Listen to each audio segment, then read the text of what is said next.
wait, before you invest in a website or website upgrade, you're going to want to tune into this episode. I have seen so many coaches and consultants invest in websites that are gorgeous and beautiful, and they flip around and they do all these fantastic things, but they're not doing a darn thing to help them get new clients. The problem isn't the design. Well, it could be the design, but more often than not, it's your messaging. And if you don't have the right messaging on your website, you're not going to convert clients. You have less than 7 seconds to get someone's attention. And if they lose attention and aren't interested in what you're saying, they're gone for good. So in this episode, we're going to dive into the 3 things that you need to have on your website, top, center, and front, so that you can get people to not only stay on your website longer, but more importantly, get them moving into some sort of sales funnel so that you can continue the relationship with them. The other thing we're going to talk about before we dive into those 3 things that your website should have on it is the things that people more often than not get wrong on their websites. So you can go take a look at your website, and if you have one of those problems, you can fix it right away.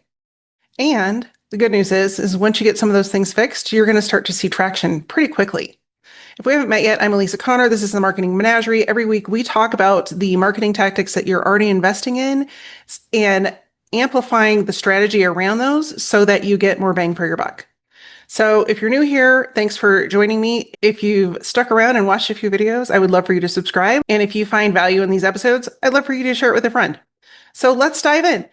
The first thing about websites, and oftentimes I'll work with coaches and consultants who are newer and they kind of end up in my start program, is they don't really think they need a website. They're going to do all of their business on social media.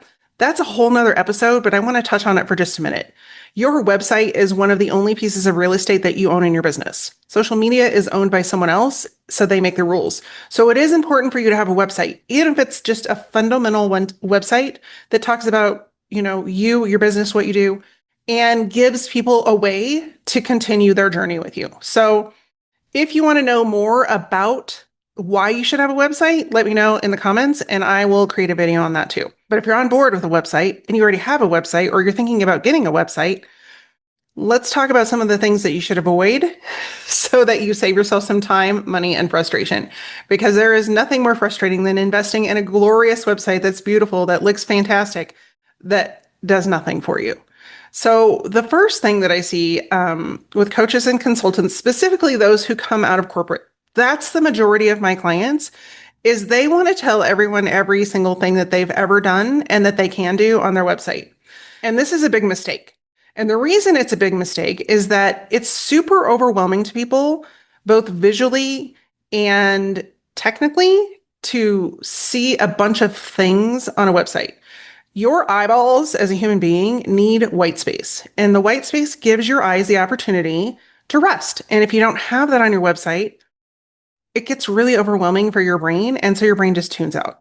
And the other component of that is that when you're putting all of these things about yourself on your website and all the things that you can do, it becomes overwhelming to the people reading it because they don't know where to start. You're not creating a pathway for them to move forward.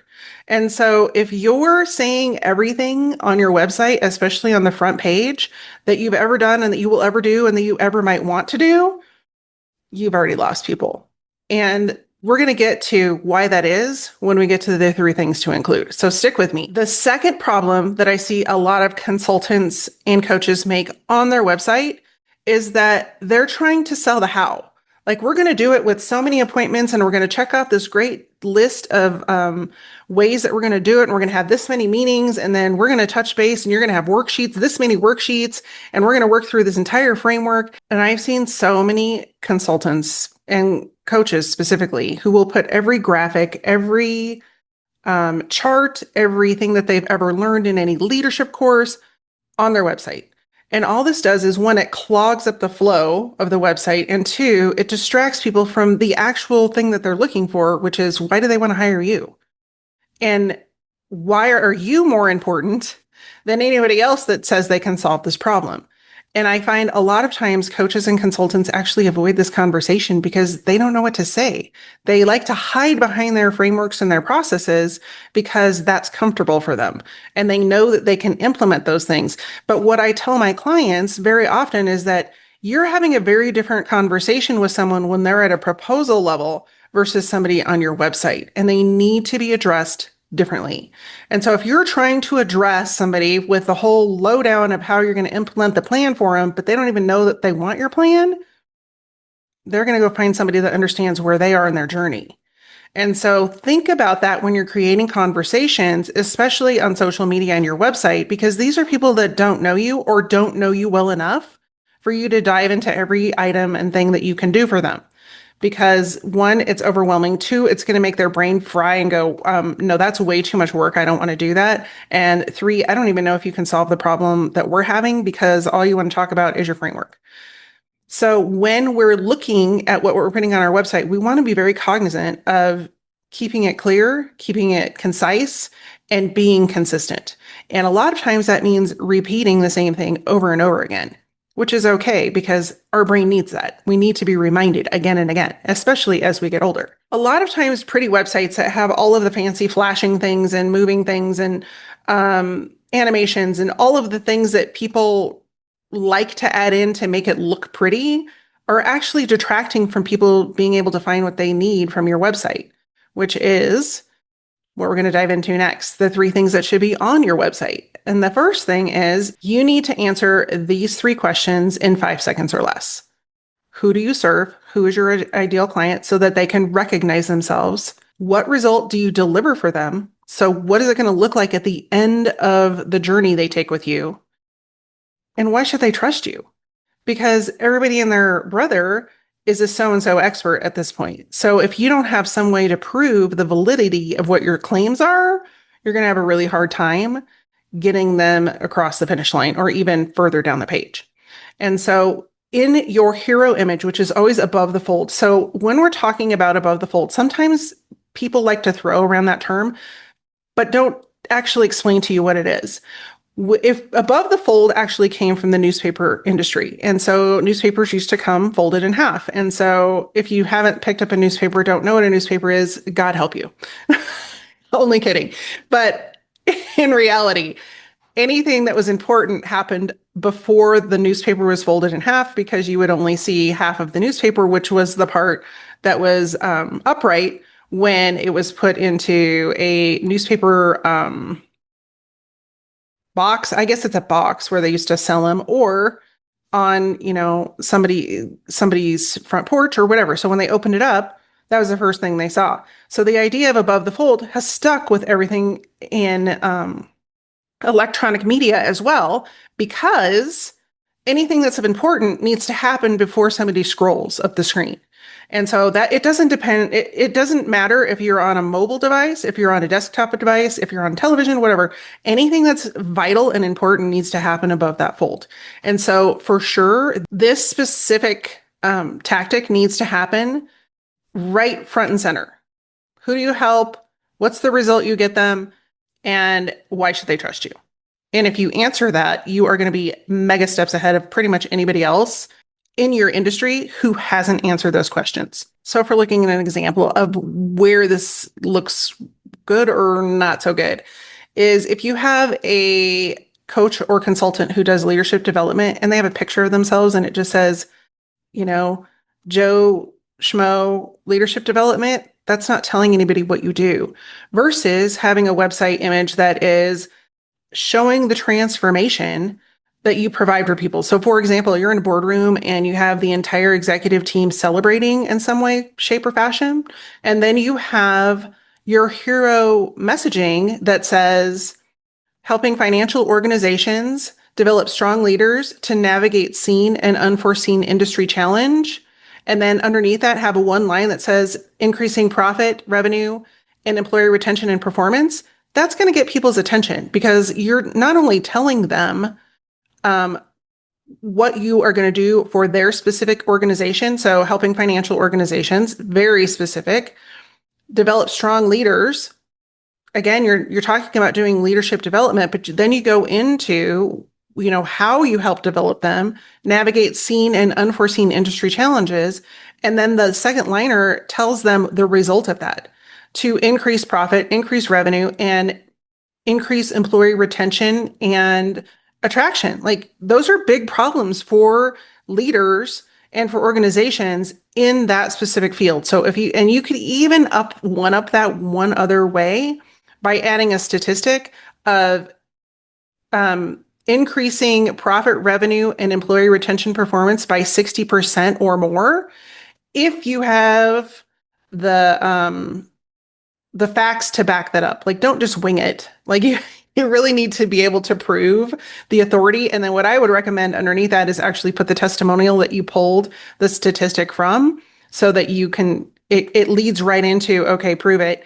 And there's the person that you helped get those results. So that's the first part, is, fixing that hero section and making it really easy for people to identify what you do, how you help, and, put some guns in the mix to show this is what we've done for other people.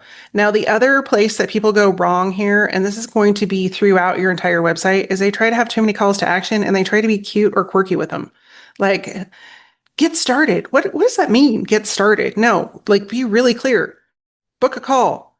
Fill out the contact form. Whatever you're going to do there, make it consistent and make it the same throughout the page. Because when you have a bunch of calls to action that don't match and you're asking people to do different things, they're not going to do any of those things. You need to make it very clear you want them to do this one thing. And the more you can make that stand out on your website, the better off you're going to be. So what I always recommend is use a color for that button that you're not using for anything else, because then it's very clear to people, like, how do we get started? You click this button right here. And I don't care what you make it say, if it's book a call, get a free strategy session, take a quiz, whatever it is, whatever your next step is, just make it very clear to your audience and put that right up at the top. Don't hide it. Why are you hiding it? People want to do, if they want to work with you, they don't want to go searching around in your website to find how to work with you. Make it simple, make it easy, and make it clear. Okay, so fix number 2 is that we kind of already talked about it. You got to show people the proof that you can do what you say you can do. And the best way to do that is through really specific testimonials or case studies. Most people are not going to read case studies unless they are really digging into, like, can this person do what we need them to do? And more importantly, have they worked with organizations like ours? And if so, like, let's see it. And so if you're going to spend the time to do a case study, I wouldn't make it 25 pages long, because most people don't have time to read that. But I get really specific and walk through the same things that we're going through here, which is, the problem that the organization was having, what kind of organization it is, the way that you approached that problem, and don't go into detail, like, on day one, no, nobody cares. Like, what's the overall solution you provided to them? What was the result of that solution? What was the ongoing result of that solution? And even better, why was it something different than what they've tried before? And why did it work? And then, of course, if you can add a testimonial in, even better. A lot of times when people are getting started or have dove into the work and the implementation, they forget about testimonials. And so you can't always go back and create those case studies. So just keep it in the back of your mind as you're bringing on new clients, that might be something you want to add into your repertoire, is actually collecting case studies along the way, because it's much easier to do it as you're going than it is to try and backtrack. So that's number 2, is, like, you got to show proof. What was the problem? What did you do? And what was the results? And anytime you can add statistics or numbers in there, you are upping the game. Because most people can't do that because, frankly, they don't have the statistics or numbers. They don't have the proof that they can do what they say they can do. It's very general or generic. It's not, hey, we saved people 60% of their overall annual revenue because we did this, or we increased conversions by this amount because we did this. And so once you can start proving that, and you have the customer feedback that backs up your story, the better off you're going to be. Step number 3 is make it simple to get started with you. Instead of having, like, this long laundry list of what your process is and how many steps and how long it's going to take and what you're going to do, is have a 3-step plan. Number 1, do this. Number 2, do this. Number 3, this is the result. And this is, what it's going to look like at the end. Very simple. Book a call, On the call, you're going to get a customized action plan. Number three is once we implement the action plan, you're going to be a happy little camper and get a little bit more specific with your area of expertise. But really, that's all it takes. It doesn't have to be complicated. The call to action after the 3-step plan is book the call. We make it so complicated and so convoluted. And I will never forget, one of my favorite quotes actually came from Donald Miller, and it's if you confuse, you lose, because it's true. When we go back to one of my favorite quotes is I heard it first from Donald Miller. I don't know if it's his, but the first place I heard it was from him. If you confuse, you lose. And the way that he explained it made so much sense to me. And that's why it has stuck with me, is that underneath all of this intellect and knowledge that we've accumulated since the time of cavemen, we still only have one main function for our brain. That is to keep us alive. And so if your brain, that's where fight or flight comes in. Like if your brain even sniffs that there might be something that is threatening to them or to you as a person, it's going to go into either fight or flight. And so we don't think about that when it comes to marketing, but it's the same idea. Like your brain is not going to spend energy or fuel that it could be spending on keeping you alive, deciphering your website. And so that's what's so frustrating when I work with people who resist letting go of a lot of the fluff they have on their website, is that they're just so adamant that it's important. I'm like, but nobody's paying attention to it because nobody has the time, the energy, or the wherewithal even to want to read all that. So make it simple, keep it simple. And so when we're coming up with that plan, again, make it really simple. Number one, we do this. Number two, we do this. Number three, you get everything you ever dreamed of. Doesn't that sound fantastic? You're going to say, yes, please, and more. So those are the three things. Now, I also wanted to go over a few things that you might want to remove from your website.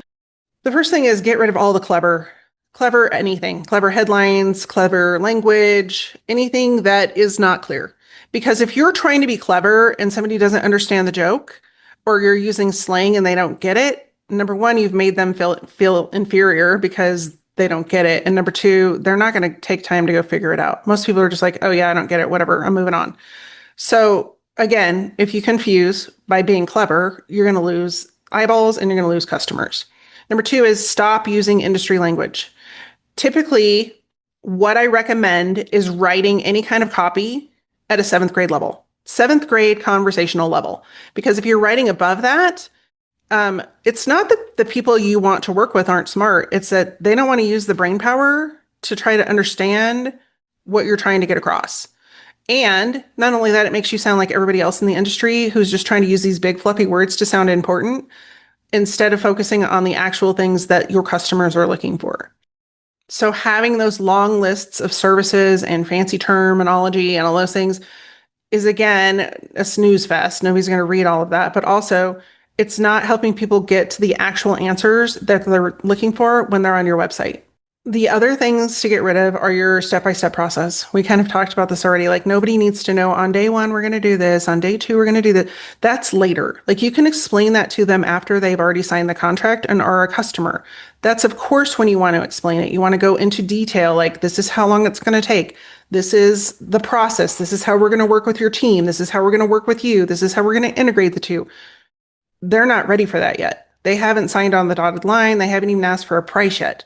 And you're trying to throw your entire process at them. And all it is one, is overwhelming them, and two, confusing them. And the other thing you want to get rid of on your website is just kind of random stock images. I see this all the time. Like people just add these random stock images to their website. Have the image relate to whatever you're talking to. So if you're talking about a problem, the image should be the visual representation of that problem instead of just some random building. Like, what does the building have to do with what you're talking about? So think about the things very strategically that you're adding to your website before you add them. And in all cases where you're like, should I add it or not? If you are at all wobbling, don't cut it, get rid of it, because it's more clutter on your site that you don't need, that isn't leading people down the pathway to purchase. So let's get to some things that you should leave on your website. Number one, you need a clear headline with an outcome. We already talked about that. You also need one main button to click. Also talked about that. And that should also be in your header. So if you have that main button and it's bright yellow, it needs to be bright yellow throughout your entire website. So people know you click on this button to get started. And if the button says get started, then you better have a very clear understanding to your person what that means. Like, don't make them click on it to understand what get started means. Book a call, schedule a estimate, whatever it might be for your get assessment, whatever it is for your call to action, very clear. Like, don't make them decipher it because they just won't. The other thing to include is 3 or more testimonials or client success stories. I say somewhere between 3 and 5, depending on how long that first page is or how long each page is. And I really try to not repeat if you can get away with it. Like, you want new ones. If they click over to another page, like say your services page, you want to have different client testimonials there that relate to those services if possible. And sometimes when you're getting started, you may not be able to do that, but that's a better cue for you to have less pages. Like, don't keep adding pages just to add pages. Use the pages on your website that you are including strategically. Then you want to have a one-liner, which is just, quickly who you help. I help executive coaches and consultants to increase their revenue by 60% by making the most of their marketing that they are already investing in. Very quickly, very simple. Like, what is it? What is it that you do? That way you can have it on there. And then when you talk about your founder story, it really should be no more than 3 or 4 sentences. Like, nobody wants to read your giant biography. And if you are going to write a giant biography about yourself, then don't write it about yourself. Write it as you're speaking about your customer. Like, I've helped this organization do this. And so that they can put themselves in the shoes of the people that you've already helped and build trust and authority to move toward working with you. And so if you're going to have a founder note on there, like if you're going to talk about the founder, that's how it should be. It should be like maybe 2 or 3 sentences, maximum, about your experience. And the rest of it, if you're going to make it longer, it should be directly related to the people that you help and the problem that you solve. And then last but not least, you want to have a final call to action. So a lot of times I'll just have people that will create a website and then they get to the founder and then it just falls off and they never ask like one more time for that person to get started. They don't have like a wrap up that says, hey, and book your call. By the way, we help people do this and book your call. Because somebody might get to the bottom of the page and there's no button and maybe they don't want to scroll back up, or maybe they don't feel like it, or maybe they forgot why they got to the bottom of the page. Who knows? But you need to have a final call to action on there and it needs to mimic the call to action that is everywhere else on the page. So don't ruin the entire effect by changing it at the end. Keep it consistent, keep it clear. So that is a wrap for this episode. If you take just the 3 simple fixes that I talked about at the beginning of this video and implement those, you're going to see difference. You're going to see a difference and you're going to see traction. So if you just stick to those, you create a really clear statement for your hero section with an image that matches with it, that states who you help, what the result is from working with you, and how you've done it before. And then you add additional proof to that as step number 2 and wrap it all up with your simple plan to get started. You will start to see traction. I've seen people create very, very simple websites with just those 3 sections and some additional testimonials and maybe a lead magnet, and they are killing it. And I think that oftentimes, especially when we come out of corporate, we think we need to overcomplicate it because we're trying to mimic the website of the company that we just left. But in reality, you're not that company. You don't have the team, you don't have the support, you don't have the background machine working to create that and keep that website and marketing going. And you need to start at the level you're at. And the simpler you can make it, the quicker and faster you're going to start to get traction.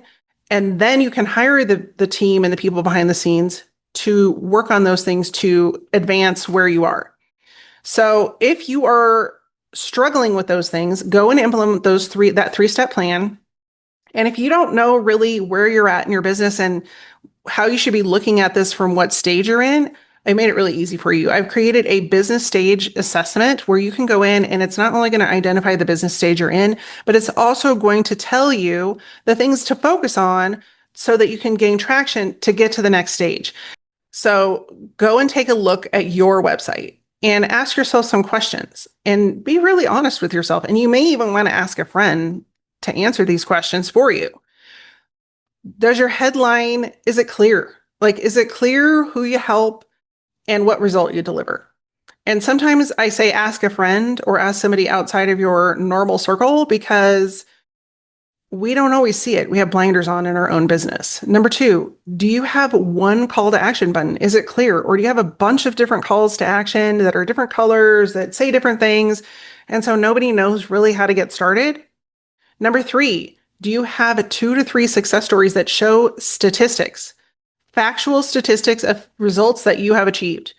If you haven't, then you want to work on that first.